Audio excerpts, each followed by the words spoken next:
How to do intraday trading. Intraday trading कैसे करें? तो सबसे पहले इंट्राडे ट्रेडिंग करने से पहले आपको चार्ट के बेसिक्स को जानना होगा। चार्ट के बेसिक्स को पहले जानो, कैंडल स्टिक्स को जानो, कैंडल स्टिक्स क्या होती है, कैंडल स्टिक्स कितने तरह की होती है, रेड ग्रीन क्या क्या होता है, वो कैंडल्स के बारे में OHLC, ये सारे चीज़ों को पहले एक बार समझो, अच्छे से समझो। ये मार्केट के बेसिक्स, चार्ट के बेसिक्स को अच्छे से समझो। फिर उसके बाद देखो कि हर एक कैंडल स्टिक्स क्या बता रही है, उसका OHLC क्या आ रहा है, उसका सारी चीज़ें जो वैल्यू है वो क्या आ रही है। अगर आप ये सारी बेसिक चीज़ें अगर नॉलेज ले लेते हो, ये बेसिक चीज़ें के बारे में जान लेते हो, देन फिर आप इंट्राडे ट्रेड करने के लिए रेडी हो। अगर आपको ये सपोर्ट रेजिस्टेंस क्लियर हो गया, आपको कैंडल स्टिक्स के बारे में क्लियर हो गया, कैंडल स्टिक्स के टाइप्स के बारे में क्लियर हो गया, OHLC के बारे में क्लियर हो गया, और जो कि मैं अगर बेसिक वर्ड में बताऊं तो जो ग्रीन कैंडल होता है उसका जो ओपनिंग होता है वो नीचे की ओर होता है और जो क्लोजिंग होता है वो ऊपर, और जो रेड कैंडल है उसका ओपन हमेशा ऊपर से होता है और क्लोजिंग हमेशा नीचे से होता है, और जो हाई और लो है वो दोनों का सेम रहता है, चाहे वो ग्रीन कैंडल हो या फिर रेड कैंडल हो। तो ये थी कैंडल स्टिक्स की बेसिक नॉलेज। अब हम लोग इंटर करते हैं कि इंट्राडे ट्रेडिंग कैसे कर सकते हैं। तो लेट्स ऑन दिस स्क्रीन, आप यहाँ स्क्रीन पे देख सकते हो रिलायंस इंडस्ट्रीज का चार्ट है, और रिलायंस इंडस्ट्रीज में अभी हम लोग सपोर्ट रेजिस्टेंस मार्क करने वाले हैं ताकि हम लोग नेक्स्ट डे कैसे इंट्राडे ट्रेड कर सकते हैं रिलायंस इंडस्ट्रीज में, वो हम लोग को पता चल सके कि कहाँ से ब्रेकआउट और कहाँ से ब्रेकडाउन मिलने वाला है।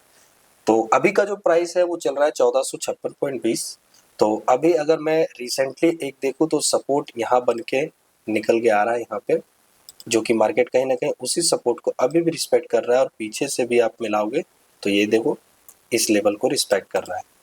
और इसके ऊपर मैं अगर एक रेजिस्टेंस पे जाऊं तो मुझे ये लेवल बेटर निकल करके आ रहा है, क्योंकि यहाँ पे कहीं ना कहीं मार्केट क्लोजिंग दिया है, तो ये एक रेजिस्टेंस के जैसा रिस्पेक्ट करेगा, और इसके बाद इसका जो ऊपर है वो है हाई, हाई को भी एज अ रेजिस्टेंस रिस्पेक्ट करेगा। और इसके नीचे अगर चले जाए तो एक सपोर्ट हमें यहाँ पे देखने को मिल रहा है, करेक्ट, एक ये सपोर्ट है। और अगर उसके नीचे हम चले तो फिर यहाँ पे एक सपोर्ट मुझे यहाँ देखने को मिल रहा है, जो कि कहीं ना कहीं इस प्राइस पॉइंट पे है। और इसके बाद अगर इसके नीचे चले तो इसके नीचे एक सपोर्ट इधर देखने को मिल रहा है हमें, ठीक है। और ये हो गया हमारा सपोर्ट रेजिस्टेंस तैयार इंट्राडे ट्रेडिंग के लिए। अगर आप देखोगे तो प्रॉपर यहाँ लेवल बन चुका है, हम लोगों का प्रॉपर तरीके से सारा कुछ लेवल रेडी है। अब हम लोग इंट्राडे ट्रेड करने के लिए रेडी है, हमारे पास लेवल्स बन चुका है।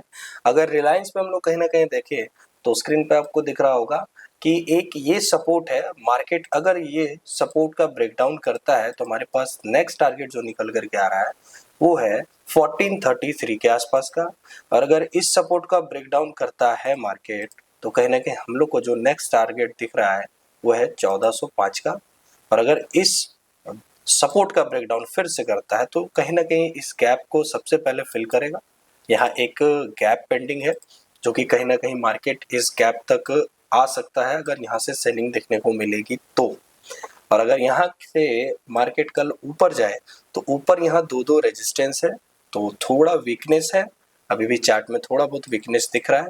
अगर सपोर्ट ब्रेकडाउन करता है तो हम लोग का कल ये प्लानिंग होना चाहिए, और रेजिस्टेंस के ऊपर ये हाई अपना टारगेट रहेगा, ठीक है। ये तो हो गया रिलायंस। नेक्स्ट स्टॉक देखते हैं हम लोग हीरो मोटो। हीरो मोटो पे अगर हम लोग यहाँ पे देखें तो यहाँ पे रिसेंट जो प्राइस है वो है 5754 का। तो अगर इसके हिसाब से एक सपोर्ट अगर बनाए तो एक सपोर्ट हमें यहाँ बनता हुआ दिख रहा है इस प्राइस लेवल पे, जो कि कहीं ना कहीं पीछे का एक रेजिस्टेंस था जो अब ब्रेकआउट होकर के अब सपोर्ट बन चुका है। तो अगर मार्केट यहाँ पे 5700 के प्राइस से नीचे यानी 5676 के नीचे आता है तो कहीं ना कहीं हम लोगों को एक फिर से सेलिंग मूवमेंट देखने को मिल सकती है। और इसके नीचे का जो सपोर्ट है वो ये है, और इसके नीचे एक गैप है जो पेंडिंग है, मे भी इसको ये फिल कर सकता है यहाँ से अगर डाउनवर्ड की और आता है तो।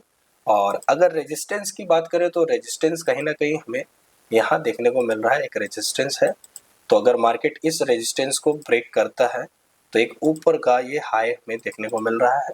और फिलहाल अभी देखा जाए तो हीरो मोटो एक रेंज में है, एक साइडवेज रेंज में फंसा हुआ है, जो कि पिछले 3 तारीख से 3 फरवरी से अभी तक आज 10 फरवरी है, प्रॉपर कहीं ना कहीं मार्केट एक रेंज पे है। तो लेट्स सी क्या हो सकता है। और अगर ब्रेकडाउन देता है तो एक अच्छा मूवमेंट देखने को मिलेगा सेलिंग के साइड, और अगर ब्रेकआउट देता है तो भी एक अच्छा मूवमेंट देखने को मिलेगा बाइंग के साइड पे। क्यों? क्योंकि यहाँ बहुत सारे बायर्स और सेलर्स के पोजीशन एक्यूमुलेट हो चुके हैं। तो जिस भी साइड से मार्केट जाएगा डेफिनेटली बहुत अच्छा मूवमेंट मिलने वाला है। और अभी अगर इस पे देखें तो फिलहाल तो ये लेवल है। नेक्स्ट स्टॉक एशियन पेंट, और अगर एशियन पेंट पे कल के लिए अगर लेवल्स बनाया जाए तो फिलहाल 2397 का लाइव प्राइस चल रहा है, क्लोजिंग प्राइस है। और यहाँ से अगर एक सपोर्ट बनाया जाए तो एक ये सपोर्ट देखने को मिल रहा है, जो कि कहीं ना कहीं इस सपोर्ट को भी रिस्पेक्ट कर रहा है। तो ये स्ट्रॉन्ग सपोर्ट है। और अगर रेजिस्टेंस अगर इसका देखा जाए तो एक यहाँ पे एक इसका रेजिस्टेंस बनता हुआ दिख रहा है, और ठीक इसके ऊपर एक और रेजिस्टेंस बनता हुआ दिख रहा है, करेक्ट। और इसके ऊपर भी एक और रेजिस्टेंस बनता हुआ दिख रहा है, यानी कि रेजिस्टेंस कंटिन्यू है, यानी कि कहीं ना कहीं इस पे सेलिंग हर एक पॉइंट से हो रही है, सेल ऑन राइज है।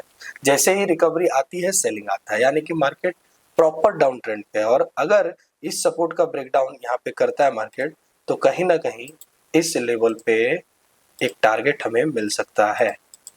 और अगर ये जो लेवल है 2385 या 86 का अगर लेवल ब्रेकडाउन करता है एशियन पेंट, तो कहीं ना कहीं हम लोग को जो टारगेट है वो 2350 का एक टारगेट दिख रहा है।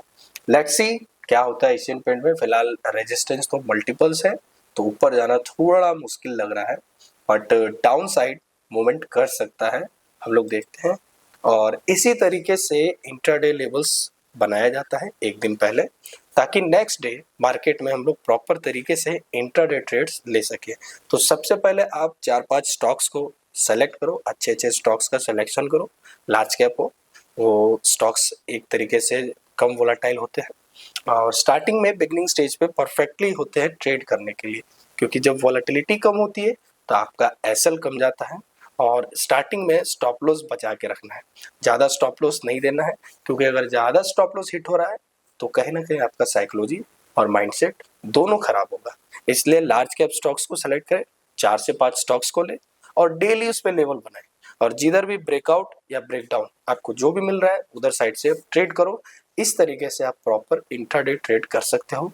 और अगर आप एक साल तक भी इस तरीके से अगर कंटिन्यू ट्रेड कर रहे हो इंट्राडे ट्रेड्स कैश इक्विटी में, तो डेफिनेटली मार्केट आपको बहुत कुछ सिखा देगा। आप मार्केट के बारे में लगभग चीजें समझ चुके होंगे तब तक। दैट्स ऑल, मिलते हैं नेक्स्ट वीडियो में।